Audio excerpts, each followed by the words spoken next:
1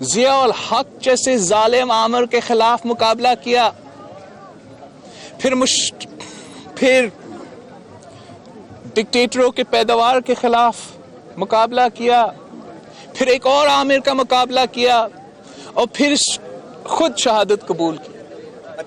اگر عمران خان کی سیاست میں کسی نے جدوجہد کیا تو پھر جاسوس حمید گل نے جدوجہد کی۔ اگر عمران خان کی سیاست میں کوئی جدوجہد ہے تو اسٹیبلشمنٹ اور آئی ایس آئی کی جدوجہد ہے، کسی سیاستدان کا جدوجہد۔ میڈیکل کالج رجسٹر نہ ہونے کے خلاف 25 دن سے او پی ڈی کا بائیکاٹ ہے، اور آج تو جو ہے طلباء ہیں انہوں نے لانگ مارچ کیا ہے سی ایم ہاؤس کی طرف کراچی، تو سر کیا کہیں گے سر آپ؟ سر صرف Khairpur medical college, agriculture university Khairpur, Khairpur Shah Abdullah university میں کچھ شعبے ہیں وہ بھی رجسٹرڈ نہیں ہیں۔ میں بہت خوش ہوں، میں بہت خوش ہوں کہ میں سن رہا ہوں کہ خیرپور میں ایگریکلچر یونیورسٹی بھی ہوگا، خیرپور میں ایک اور میڈیکل یونیورسٹی میں ہوگا، اور انشاءاللہ تعالی جیسے میں نے کہا مشکلات ہے، ایشوز ہیں، ان ایشوز کو ریزالو کر کے اتنے سارے ادارے بن رہے ہیں یہاں خیرپور میں، یہ خیرپور کے عوام کے لیے ہیں، اور انشاءاللہ تعالی ان کے پھل بھی خیرپور کے عوام کے لیے۔ ایک یہ لے لیں پھر آپ۔ ویسے میرا یہ کوشچن ہے کہ آپ کے جو ہے پیپلز پارٹی کے رہنما منظور حسن صاحب نے ایک خواب دیکھا ہے کہ 2020 میں عمران خان نہیں رہیں گے، کیا اس کی تعبیر آپ کے پاس ہے کہ واقعی نہیں رہیں گے یا کچھ اور بھی ہوگا؟ اور دوسرا یہ سر سوال ایک سنجیدہ سوال ہے کہ سکھر پریس کلب کو گرانے کی سازشیں کر رہی ہیں، اس کے آپ ایک ممبر بھی ہیں، شہید ذوالفقار علی بھٹو ممبر تھا، محترمہ بے نظیر شہید بھٹو وہ ممبر تھی، اس کے باوجود اچھی بلڈنگ آپ لوگوں نے دی ہے جو 18 کروڑ سے زائد ہے، اس کو گرانے کی کوشش کی جا رہی ہے، ہائی کورٹ نے حکم دیا اس کے گرانے کا، اس کے حوالے سے آپ کیا کہیں گے؟ اوکے، پہلے تو جہاں تک وسان صاحب کے خواب ہے، میں سمجھتا ہوں کہ یہ بہت سیریس ایشو ہے، اور خان صاحب کو منظور حسین کے جو خواب ہیں ان کو بہت سیریسلی لینا چاہیے، اور اس کا سیاسی مستقبل جو ہے مجھے تو خطرہ میں لگ رہا ہے اگر ایسا خواب آیا ہے۔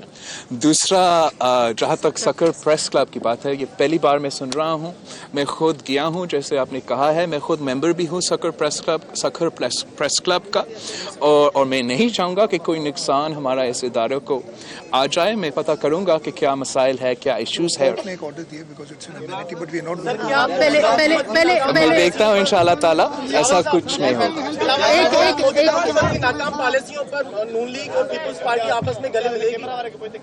دیکھو، میں سمجھتا ہوں کہ جہاں ہم کام کر سکتے ہیں، میں ہر سیاسی فورس کے ساتھ کام کرنے کے لیے تیار ہوں پاکستان میں بہتری لے آنے کے لیے، لیکن جو مسائل آج ہے پاکستان میں بہت سارے مسائل ہیں، خاص طور پہ جو نقصان ہمارا معیشت کو پہنچایا گیا وہ ہمارے لیے بہت افسوسناک پوائنٹ ہے کہ آپ دیکھ رہے ہوں گے کہ کون سا ایسے ملک ہے جہاں ایک سال میں 3 بجٹس پیش ہوتے ہیں۔ آپ اگر اپنے بزنس چلا رہے ہو، آپ اپنا کام کر رہے ہو، اور 3 دفعہ آپ کے ٹیکسز چینج ہو جاتے ہیں تو آپ کا بزنس کیسے چلے گا؟ اور بار بار اتنے جو بجٹس ہے اس میں کوئی ریلیف نہیں ہے عام آدمی کے لیے۔ آپ مجھے بتائیے آخری بجٹ جو پیش کیا گیا جس میں خان صاحب کی بہن کے لیے ریلیف تو ہے مگر غریب عورتیں کے لیے تو ریلیف نہیں ہے، کسان کے لیے کوئی ریلیف نہیں ہے، مزدور کے لیے کوئی ریلیف نہیں ہے، پینشنرز کے لیے کوئی پروگرام ہی نہیں ہے۔ یہ کس قسم کا بجٹ ہے؟ یہ ہر بجٹ میں ظلم کے سوا کچھ اور کرتے ہی نہیں ہیں۔ وہ پرانا دار صاحب کا، نون لیگ کا لاجک ہے کہ ہر چیز پہ ٹیکس ڈالو، ہر جگہ پہ پکڑے۔ ہم نے اپنے عوام کو فیسیلیٹیٹ کرنا ہے، ہم نے اپنا رورل اکانومی کو دیکھنا ہے، اپنا رورل اکانومی میں انویسٹ کرنا ہے اور روزگار دلوانا ہے۔ یہ وعدے جو ہے یہ خان صاحب نے خود کیا اپنے الیکشن کیمپین کے دوران، آپ سب کے سامنے یہ وعدے ہوئے تھے، لیکن انفارچونیٹلی ہر وعدہ جھوٹا نکلا، اور انشاءاللہ تعالی پاکستان نوجوان گمشدہ ہیں ان کے لیے کیا پورا سندھ سے، بلوچستان سے، خیبر پختونخوا سے یہ جو ایشو ہے لاپتہ افراد کا، یہ میرا سمجھ کے باہر ہے۔ آپ نے کوئی اور ملک دیکھا ہے جہاں پورے خاندان اپنے گمشدہ بھائیوں بہنوں باپ کے لیے